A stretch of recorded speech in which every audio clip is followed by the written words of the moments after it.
moja wa Kasongo. Hao nane wote tulikuwa tunasaidia. So we want political parties mingi. Kila mtu ajaribu. Na mimi sijasema mtu avuje chama yake.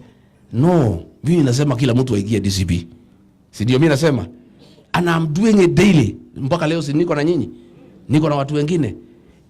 Saturday nilifanya mkutano 3 Nyanyuki, Chaka na Rumoro. Sunday nilifanya mkutano 7 Nyandarua. Kesho niko na watu hapa na wengine. Friday niko Kiambu town. Saturday niko Kajiado. Sunday niko Kiambaa. Monday niko Narok. Si mimi natia bidii. So DCP imekuwa na umaarufu because party leader Rigathi Gachagua na jeshi yake, they are working hard. Si ndio? Chama lazima uuze na sera. Lazima uzunguke. So mimi naambia my brothers, please, nimeshukuru sana mmekuja. Kivuti sija kuwa nimekuona. Welcome. Munya nimeona umekuja. Kuja. Hii safari ya kufukuza Kasongo hapana rais. Kutoa rais kwa ofisi ni kazi. So come we work together. Na muuze chama. Muuze chama. Sasa mtaenda hasara mkikosa kuuza chama. Sasa wewe Munya na PNU Olokalao bado fika. Sasa mkapata kula 28. Unapata aibu. Kwa sasa ukikosa kufanya kampeni utapata kura. I want to clarify today that DCP and Rigathi Gachagua welcome all political parties. They come. We compete fairly. The only thing hatutaki mashindano ni kitimo ya rais peke yake. Hiyo tunataka tuelewane zote. And since Munya anasema 1 term, Muturi anasema 1 term, huyu Kivuti anasema 1 term. Iko vita wapi? There's no problem. They are all saying the same thing. The only difference is the level of activity. Sisi tuko na bidii. And you know, there is no shortcut to hard work. There is no replacement for effort. So my brothers, please come. Tusukume. Tukusikia mkutano huko, pande hii ufanye, pande hii sanya watu. Mimi nasimamisha mtu kila pahali. Ile kiti tutaelewana ni ya president peke yake. Na mimi nataka nipewe. Nisipopewa tupewe mwingine. Si ndio? Lakini ya governor Embu niko na mtu. Meru niko na mtu. So how those 2 governors labda ndio wanalia. That one I cannot help them. Hiyo watajitetea kwa raia. But I am saying we have nothing against other political parties, especially hapa Mlimani. Na ujue mimi ninapenda chama zingine. Bere North, at the request of Justin Muturi and Lenny Kivuti, I stepped down a very popular candidate wa DCP, anaitwa Mbui. Na wa members wa DCP wakaniletea shida sana. Lakini nikasema kwa sababu Justin Muturi amejitolea sana kwa ukombozi wa Kenya. He has been very active. He has been with us in every meeting. I said, let us step down the candidate as per his request. On top of that, mimi mwenyewe nikaenda mbele for 10 days. Na jeshi langu. Na tukasukuma hiyo mpaka tukashida. Tukaibiwa tukiangalia na macho. Ndio tukajipanga Olokala. Mbele tuliibiwa kama tunaangalia. Mimi nilienda hapo for 10 days. Na jeshi langu to support a candidate wa DP, not DCP. Which demonstrates that I am comfortable with other political parties in this mountain. Because I not only stepped down my candidate, but went to actively campaign kwa candidate wa DP. In fact, nilikaa kwa nyumba ya Muturi. Akanipatia pahali ya kulala, na kitanda, na maji, na sabuni. Sasa kama unalala kwa party leader wa chama ingine, unaweza kuwa na shida na hiyo chama? I am comfortable. And Muturi has been wonderful. If there is one man who have walked this journey with us, tulikuwa naye kwa serikali, tukafukuzwa na Ruto kwa kusimama na ukweli. Na tunaheshimiana sana. Na tumekuwa naye all over Kenya, tukipanga vile Kasongo ataenda nyumbani. But the other 2 brothers niliwaona juzi kwa Azimio, nimeona jana kwa press conference. Mimi naomba hawa, we are also missing you in action. Bwana Kivuti huko na mali, kuja ujiunge na sisi. Tufanye hii kazi ya kufukuza Kasongo. Peter Munya, come, we work together. And also build your parties. Please don't embarrass your parties. Usiweke candidate where you have not prepared. Because pale Murwadikiri waliweka wakapata kura 70. Hapo Olkalau 28.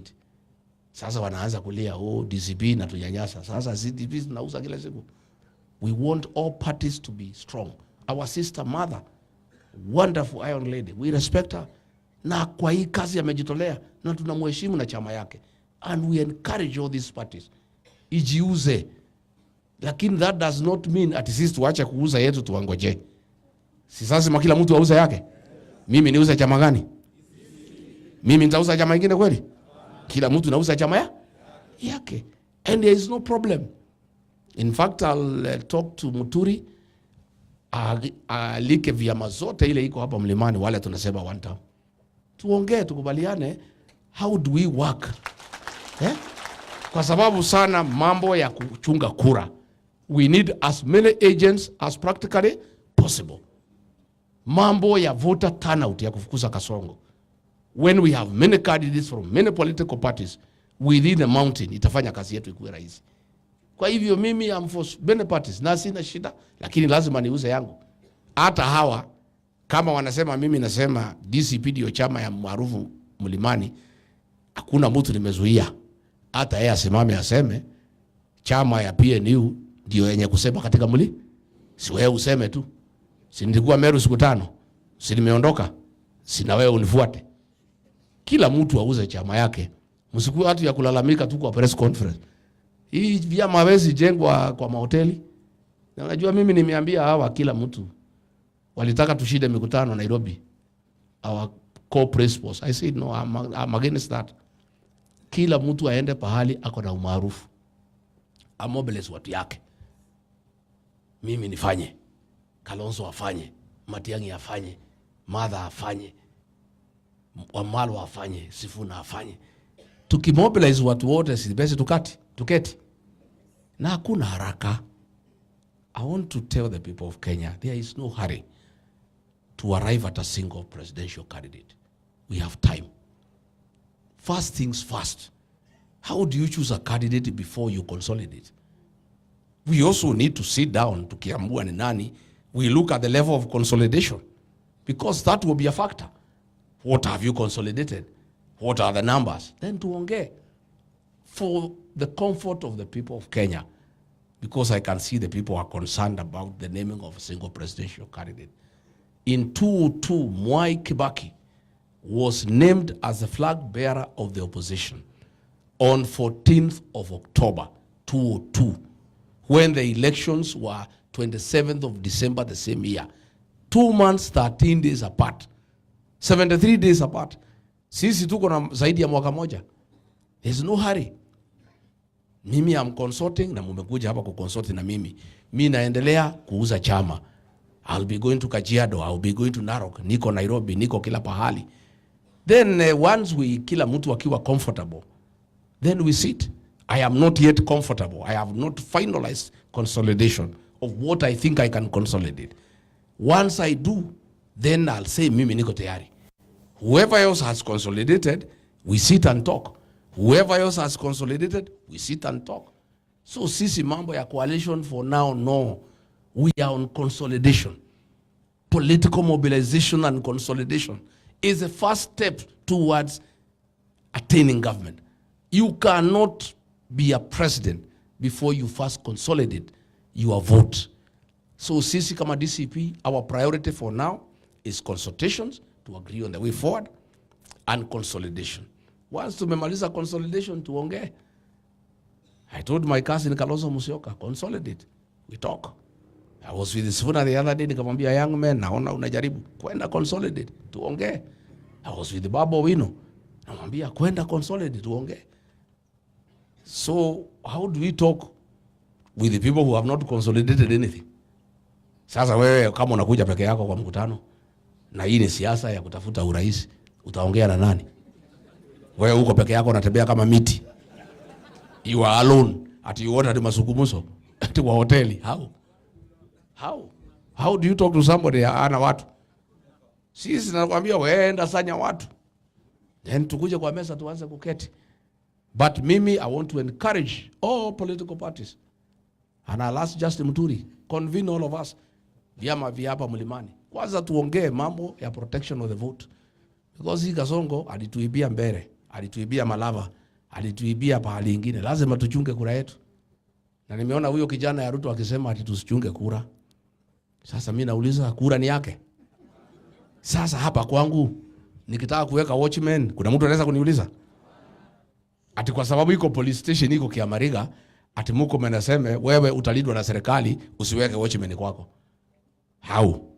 Hizi kura ni zetu. Mtu akiamua kulinda shamba yake unaweza muuliza swali?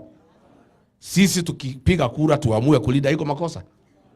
And I must say the present Ministry of Interior as currently constituted cannot be trusted to protect our votes.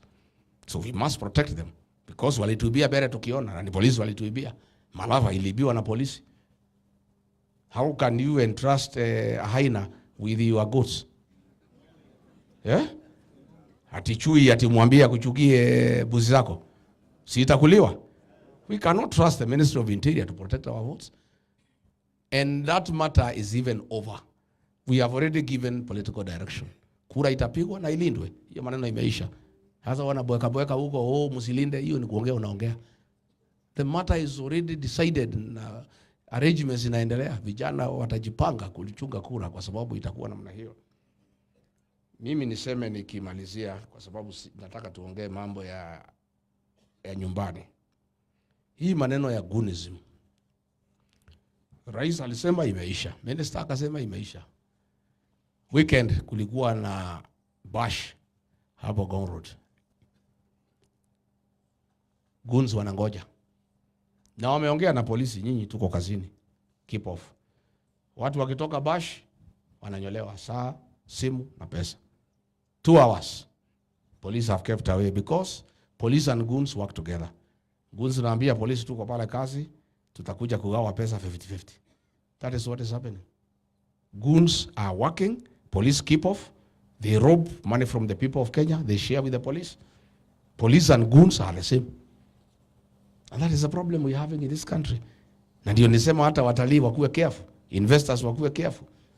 Kama watu wanaibiwa 2 hours pale, 2 hours. Polisi wako pale Kilimani, wengine wako hapo Karen, wengine wako hapo Reruta.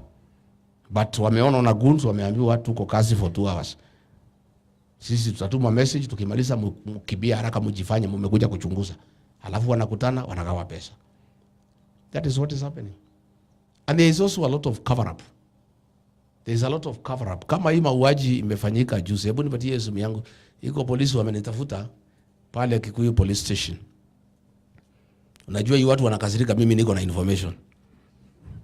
Sasa watu ya serikali unajua wamefika pahali wame give up. So because wanapenda nchi hii, wanatueleza what is happening. Kuna wakili my neighbor aliwawa, naitwa Chalo Bovu. Tunaishi na yeye hapo Karen. Aliwawa hapo. Na mpaka wa leo wale huwa hawajapatikana, bado wa professionals. Tumekuja kujua ni polisi. Sasa police officers pale Kikuyu police station wameniambia there are 2 police officers hapo ndio waliua huyo wakili anaitwa Chalo Mbovu kwa sababu ya mambo ya shamba. Juzi wameua mama anaitwa Dr. Victoria Mutiso over the same issue. Those 2 police officers ni jamii ya Ruto na Murkomen. Siku tulikuwa attacked na Kalonzo na Matiang'i. Hawa 2 police officers wa Kikuyu police station ndio walikuwa wamelipwa waue mimi na Matiang'i na Kalonzo hapo Kikuyu police station. Ndio waliua huyo wakili, ndio wameua huyu Dr. Victoria Mutiso. Sasa huyu DCI anaitwa Mohamed Amin, he is covering up. So hao polisi wameniambia, hata majina niko nayo. Mwambie bwana DCI Amin, why are you protecting these 2 police officers? Ni kwa sababu ni jamii ya Ruto. And that is what is happening. Na hakuna mtu polisi wanasema hao ndio waliwaua. Na wanajulikana. Why are you protecting these 2 police officers? Na wanajulikana by name and we have their names. And that is what is happening in this country. Ya kwamba the police service has been ethnicized. Umeona Nairobi, ma-OCS karibu wote OC crime yote, OCPD yote ni jamii ya Ruto. Na ndio wanatumika pale, wanafanya kazi na goons. The police officers are very demoralized. Wanasema simtoe hii mtu. Juzi Kagushi ameshikwa. Watu wameenda kumchukua DCI ni jamii ya Ruto. Wale wambeba kwa gari. Kufika yule ameinterrogate the first office ni jamii ya Ruto. Ya pili, ya tatu. Police station amepelekwa ya Kamukoji OCS ni jamii ya Ruto. Hao jamii ya Ruto ndio wanahangaisha watu in the National Police Service. Sasa unashindwa mpaka sasa mambo watu wameanza. Ukiangalia pale Kikuyu, siku ya Gen Z kulisemekana kumeibiwa AK-47 rifles. Bwana DCI ulisema you are investigating. Hizo bunduki zilimbiwa kwa polisi. It is 1 year. Have they ever been recovered? How far did you go with investigations? Because from my experience in the security sector, bunduki askari ikimbiwa, kazi yote nasimama mpaka ikuwe recovered. How come for 2 years they have not been recovered? Because hizo bunduki zilichukuliwa, alafu zimepatiwa goons. It's not that the bunduki ziliibiwa. Zilichukuliwa, ndio zinapatiwa goons wale wanafanya kazi na polisi. Because ukikumbuka wakati Kinoti alikuwa anaitwa GK Kinoti, alikuwa PPO Nairobi in the 90s. Bunduki mbili ikaimbiwa. Police turned up that town upside down mpaka zikapatikana. How come bunduki AK-47 assault rifles ziliibiwa and police never did an operation to recover them? It is because they were not stolen. Zilichukuliwa from the armory, ndizo zikapatiwa goons, ndio wanatumia kuhangaisha wananchi. And those are the problems that we are having as a country, where the security sector has been compromised and Kenyans are no longer safe. And that is where we have a problem. So nimeona juzi wakisema Rigiji aseme anapatiwa information na watu ya serikali. Sasa hii inapatiwa na nani? Si ndio wananipatia because they don't like what is happening. Hawapendi hata hawa because they are Kenyans. The police are complaining that they are being forced to work with goons and they don't like it. Hata huyu IG wa hapa anaitwa Kaja. Nimemwambia, why don't you just resign? Because you are just a flower girl. Murkomen and the PS have taken over the service. Wameweka goons. Mnasema hakuna goons, inaendelea kuhangaisha Wakenya. Sasa huyu mama ameuawa, Dr. Victoria ameuawa na polisi. I mean you are covering up. Why are you covering up? Where you are covering up? Hata ile watu walitupika pale Wetima, they are police officers. Ukachunguza, you have covered. All these things next year tutaifufua na watu wataenda kotini. Because ni muhimu tuseme. Kwa hivyo watu wetu wa Murang'a, nimeshukuru kwa kufika. Sasa nataka nisikize mambo yenu. Emilio, nao unaweza